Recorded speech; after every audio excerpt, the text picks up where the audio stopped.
Job and career కారణంగా pregnancy delay చేస్తే భవిష్యత్తులో ఏ రకమైన సమస్యలు రావచ్చు? జాబ్, కెరియర్ ఇప్పుడు మీరు గమనిస్తే ఏ డిపార్ట్మెంట్‌లో కూడా లేడీస్ వర్క్ చేస్తున్నారు. Women's empowerment.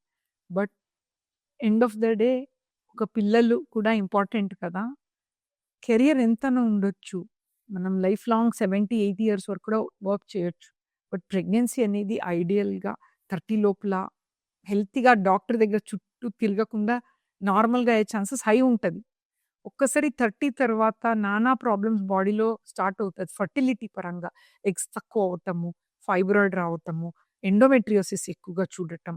సో, ఎంత ప్రొఫెషన్ ఉంటే కూడా అండి విండో ఆఫ్ ఫర్టిలిటీ అనేది 35 తర్వాత క్లోజ్ అవుతది. 40 తర్వాత డ్రాస్టిక్‌గా క్లోజ్ అవుతది. So, delay is not correct in fertility అండి. But end of the day late అవుతే కూడా ఎన్నో టెక్నాలజీ ఉంది. Doctors are there to help. But unnecessary delay చేయకండి.